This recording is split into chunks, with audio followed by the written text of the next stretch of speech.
তেণু হে রাম করিতে উত্তম কর্ম বাঞ্ছা যবে হবে আলস্য ত্যাজিয়া রাম তখনই করিবে।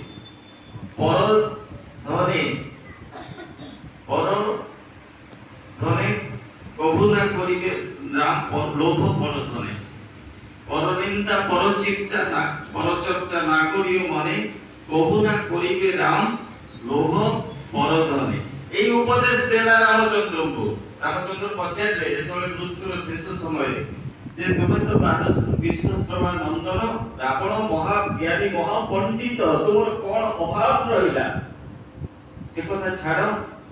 ଏବେ ତୁମର ସେଇ ଅଭିଜ୍ଞତାରୁ ମତେ ଟିକେ କିଛି ସେୟାର କର ଯୋଉଟା ମୁଁ ଏବେ ଗଲେ ବନବାସ ତ ମୋର ସରିଗଲା ମୁଁ ଅଯୋଧ୍ୟା ଗଲେ ପ୍ରଜା ପାଳନ କରିବି ରାଜ୍ୟଭାର ନେବି ମୁଁ କେମିତି ଚଳିବି ମତେ କିଛି ଉପଦେଶ ଦିଅ। এই দুইটা উপদেশ দিয়েছিলাম। করিতে উত্তম কর্ম বাঞ্ছা দেবে হবে আলস্য ত্যাজিয়া রাম তখনই করিবে। যে যেତେବେଳେ ଭଲ କିଛି କରିବାକୁ ଇଚ୍ଛା ହେବ ଆଳସ୍ୟକୁ ତ୍ୟାଗ କରି ସେଇଟାই ସାଙ୍ଗେ ସାଙ୍ଗେ କରିବେ। এইটাই ଶାସ୍ତ୍ରୀୟ କଥା। ଠାକୁର ବି ସେଇ କଥା ସ୍ୱସ୍ତୟର ଦ୍ୱିତୀୟ মন্ত্রে କହିଛନ୍ତି যখন যাহা ভালো বলে আসবে মনে তৎক্ষণাৎ হাতে কলমে করবি রে তা রোধ করে তার সব ব্যাঘাত। এই দীক্ষা নেওয়া ପାଇଁ ବି অনেক বাধা আসিব। বাবা যদি কৌতুক কোন দীক্ষা নেব মা করব ছুয়াটা আমি পরে নেব বাবা মা উভয় যদি রাজি দিবে জেজে বাবা জেজে মা কইবে এই ছুয়াটাକୁ কি দীক্ষা কোন এইগুলা সব বাধ্য পরে সে পড়াইবে নেব। আচ্ছা কঞ্চা বেলে বাউঁশটাକୁ বঙ্কা কলে সে বঙ্কা হব যে বাউঁশ পাকল হই যাইছি তাকে বঙ্কা করি হব কি। তেଣୁ ଗୋଟେ କଥା ଅଛି କାଞ୍ଚାଏ ନା ନହେଲେ ବାସ୍ ପାକାଇ ପରେ ଡାନ୍ସ ଡାନ୍ସ ସେଇ ଅବସ୍ଥାଟା ଆମର ରାବଣର ହେଇଥିଲା। ତେଣୁ ଦ୍ୱିତୀୟ ପର ସେ ଉପଦେଶ ଦେଇଥିଲା ଯେ ପରନିନ୍ଦା ପରଚର୍ଚ୍ଚା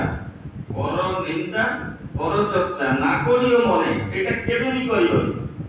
ଠାକୁର ତ ସେଇ କଥା କହିଛନ୍ତି ଯେ ନରକକୁ ଯିବାର ସିଧାସଳଖ ସହଜ ରାସ୍ତାଟା କୋଉଟା ଜାଣିଛୁ ତ ଏଇ ପରନିନ୍ଦା। ରାବଣ এই ଉପଦେଶଟା ଦେଇଥିଲା ଯେ ପରନିନ୍ଦା ପରଚର୍ଚ୍ଚା ନା କରିବ ମନେ। ଆଉ ଗୋଟେ ଜିନିଷ ହଉଛି କଣ କଭୁ ନା କରିବେ ରାମ ଲୋଭ ପରଧନେ। ପରଧନର କେବେ ଲୋଭ କରିବ ନାହିଁ କିନ୍ତୁ ନିଜେ ଲୋଭ କରିଛି। କଣ ଲୋଭ କରିଛି? ରାଜ୍ୟ ଲୋଭ କରିଛି ଏଭଳି କି ସ୍ୱୟଂ ପୁରୁଷୋତ୍ତମ ପତ୍ନୀଙ୍କୁ ହରଣ କରିକି ଆଣିଛି।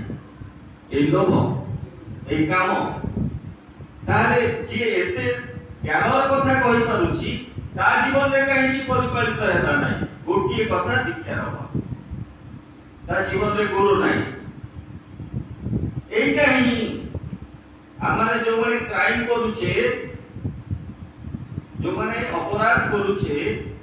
ବୟସ୍କ ଲୋକ ବି ଅପରାଧ କରୁଛନ୍ତି କିନ୍ତୁ ସେମାନେ ତାଙ୍କ ପିଲାଙ୍କୁ ଉପଦେଶ ଦଉଛନ୍ତି ତୁମେ କେବେ କର ନା। এইটা ହିଁ ଫରକ। কিন্তু যাহাকে ମୁଁ ଗୁରୁ କରିବି সেই ସଦ୍ଗୁରୁ ଇଷ୍ଟ ବା ଆଚାର୍ଯ୍ୟ ଜୀବନ୍ତ ହବା ଦରକାର। ଆଚାର୍ଯ୍ୟ ଜୀବନ୍ତ ନହେଲେ ବି ବିପଦ। ତେଣୁ ଗୁରୁଙ୍କ ଅବର୍ତ୍ତମାନରେ ଆଚାର୍ଯ୍ୟ ହିଁ ପ୍ରତୀକ ଗୁରୁ। ତେଣୁ ସେଇ ଯୋଉ ଆଚାର୍ଯ୍ୟ ବର୍ତ୍ତମାନ ତାଙ୍କ ପାଖରୁ ସଦୀକ୍ଷାଟା ଗ୍ରହଣ କରିବାକୁ ହୁଏ ନଚେତ କୁଆଡେ କଣ ହେଇଯିବ। ଚିନ୍ତା କରି ଦେଖନ୍ତୁ ଆମେ ମାନେ ଅନେକ ନାମ ଯଜ୍ଞ କରୁ କୀର୍ତ୍ତନ କରୁ। କାଲି ଗୋଟେ ଜାଗାରେ ଜଣଙ୍କର 14 ଦିନ ଟିକେ नाम संकीर्तन दिला तापर तांकर अष्टप्रहरी हबो एते व्यस्त जे सत्संग जति केमती सरीबो सेही काढा ହେଲା जाओ किंतु केबे कोन भाबे कि देखिछे सेही चैतन्य महाप्रभु जो वार्ता टाणी थिले मूल जिनिसटा कोन नित्यानंद को प्रभु कहउछन प्रभु कहे नित्यानंद जीव सब कइलंध के भोला लो इलो गोडी नाम रे भोला लो इलो गोडी नाम रे। हे नित्यानंद এই নাম ওনাতি সমস্তে অন্ধ হয়ে গলেনি জ্ঞানান্ধ আখি থাই অন্ধ জ্ঞানান্ধ বিচার করি পারুনান্তে দীক্ষার কথা বুঝি পারুনান্তে এই নামের কথা বুঝি পারুনান্তে কোউ নাম তাই হরে কৃষ্ণ নয় এটা বহিরঙ্গ নাম অন্তরঙ্গ নামটা ইয়া পরে আছে যেটা সাধু জপে জিবে জানে না দীক্ষা সময় কোয়া যায় এই বীজ মন্ত্র কাহাকু কইব নাই। তেণু সে কোন কହୁଛନ୍ତି একে নিবেদন তোরে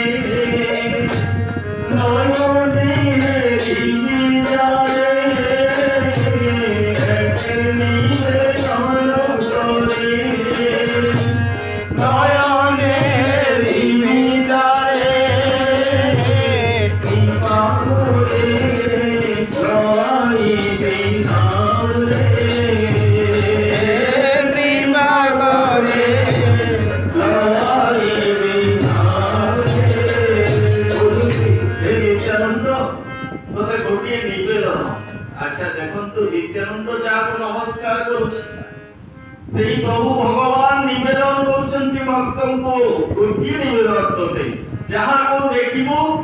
चारे हरि तू जहाँ को देखिबो औषधि নাই ভবর मान करिले भक्ति तोरे शादी आराम पाबीरे मान करिले भक्ति तोरे शादी आराम पाबीरे हरि बोलबे जारा प्राणे बंधु तारा হরি বলবে যারা প্রাণে বন্ধু তারা हरि बोलबे जारा प्राणे बंधु तारा हरि बोलबे जारा বন্ধু তারা मान करिले भक्ति तोरे शादी आराम पाबीरे मान करिले भक्ति तोरे शादी आराम पाबीरे देखो ताऊ की तो कह ये बहुत लंबा कीर्तन गोटे प्रसंग करे कहि देली अनेक कथा हेलानी तेणु ये दीक्षाटा अत्यंत गुरुत्वपूर्ण ये दीक्षा बिना मनुष्यर ज्ञान चक्षुर उदय हुए ना जहाँ विवेकानंद कराइला भारी मेरिटोरियस स्टूडेंट ताओ मनरे अजस्र प्रश्न थिला ए भगवान कोन धर्म नै खडागटा पुनी कोन मोर बड़ तार बड़ एते केते कथा यार समाधान मध्य एकमात्र धर्म वेदता पुरुष पुरुषोत्तम सद्गुरुଙ୍କ पाखरे अछि जो कि धर्म नाही जाति नाही वर्ण नाही संप्रदाय नाही सब निर्विशेष रे मनुष्य से इष्ट केन्द्रायित हेई पारे से होते विश्व पिता तेणु तांकर से सद्गुरु पुरुषोत्तम ठारे दीक्षा ग्रहण करबा गोटे घटना कहूँ अजस्र घटना भितर गोटे पिला बहुत बदमाश थिला आपनकर पिला भी बहुत बदमाश होती बहुत उपदेश दियंती से उपदेश काम रे आसे मो पाखे तो अनेक कथा आसे गोटे पिला मैट्रिक पास करूची अहरम खेलुची मोबाइल देखुची आ किछि करू पाठ भी आ पढु जे मार कंप्लेन करूची एती अजस्र कथा तेणु आमरी एई अंचल रे एई ओडिशा भूमि रे गोटे बदमाश पिला थिला ठाकुरन कमल एते बदमाश जे कौनसी दिन गाँ वालांकर नालिश नाही बोली कथा नाही माँ अतिष्ठ हेकी बेले बेले बुझाती बुझी सुझी हुए ना लास्ट को एते बदमाश हैला एभली को कांड करिछि माँ को सदा सुनिबाकू पड़िला एभली कि जो मातृत्वर सार्थकता कथा कहउथिले ता ऊपर आंच आसिला लोक अंगुली निर्देश करे तू केमितिया माँ केमितिया छुआ जन्म करिछु दी तोर मातृत्व माँ जेमिति रुदुनी कुसुमादपी सेही बड़ी वज्रादपी कठोरे रही पारे ए नारी को सहज अबला दुर्बल भाबिबे नाही से जेते बळे से चट्टी वेश धारण करिवो ना केही त्राही पाइबे नाही जहा कि होउछि वर्तमान तेणु निया नहीं खेलिबा जा ए मातृ जाति को नहीं खेलिबा सेया उपयुक्त सम्मान श्रद्धा बिना मेंटेन करबा कष्ट सेही मां सेही छुआ को एभली प्रहार करे बाहर गोटे खुंटले बांधी देले तू घरे बसिबो नाही सेही घर भीतर कबाट लगे मारा सेही कोन कहला मोर शेष आश्रय थिला मोर मां ए मां जी मो ऊपर लागी जायछि माने मु आउ एठी मोर स्थान नाही पळेला शॉर्ट रे कहि दोछि गोटे आश्रम रे रहिला प्रकृति नैबन उच्चते सेठी मते जिंस पत्र कोपड़ा कोपड़ी अंतेवासी को कष्ट दवा गाय भीतर देकी से साधु महाराज दिन 2 दिन पर ताको विदा कर दे शेष जाई पहुंचला ठाकुरन को पाखरे देव घरे खबर पाइली जे सेठी जेते बदमाश सब समस्त आश्रय अछि जेति चैतन्य महाप्रभु को पाखरे आश्रय थिले जगाय मधाय बोली महापापी से माने महा बड़ी भक्त होइके वाल्मीकि जीवन रे संति रामचंद्र जेतोले आसिले तांको नाम प्राप्त होला से पुणी रत्नाकर रु वाल्मीकि है सेही बड़ी ये पळेला सेठी कि ठाकुर पछले तो बाबा मां केमति अछि ये कहला नाही और केही ना मिछ कहला अंतर्यामी सब जानंती कहले तो कह तो बाबा मां केमति अछंती तापर बाबा मां नांती तृतीय थर पुणी ठाकुर पछारछती या कहि परनी एसरे कोच बाबा मां अछि ना मो जहा कहि सुनिबो ना हम दीक्षा ग्रहण कर ना आज्ञा करी दीक्षा देला तापर कहले जा बाबा मां को ए लुगा सिंदूर मां पई संख्या सिंदूर बाबा पई लुगा धोती जोगाड़ कर देले प्लेन टिकट करे देले 200 टंका त पॉकेट रे देले मेठा केडी के नै नी कटक स्टेशन से बड़ी आसीला आसी की बाबा मां को देखा कला देखला बाबा मां माता रो सोईनी आईनी पागल पड़िया होची बाबा एतनी गुरु এই বাবা মা কি জিনিস ଟିକେ ରାଗରେ ଟିକେ ଅଭିମାନରେ କେତେବେଳେ ବାଡ଼ାନ୍ତି ଗାଳି ଦିଅନ୍ତି କିନ୍ତୁ ଅନ୍ତରରେ ଯେ ଭଲ ପାଇବାଟା କେତେ ଥାଏ ଆଜି ଏଇ ସନ୍ତାନ ବୁଝିପାରୁନି ସେଦିନ ସେଇ ପିଲାଟା ବୁଝିଥିଲା ଦୟାଳୁଙ୍କ ଦୟାଳୁ ଏଇ ଦୀକ୍ଷା ପରେ ତା ଜୀବନରେ ଗୋଟେ ପରିବର୍ତ୍ତନ ହେଇଥିଲା ସବୁ ବଦମାସି କଟି ଯାଇଥିଲା ଏଇ ଦୀକ୍ଷା ପରେ ସେ ଭଲ ପାଠ ପଢିଲା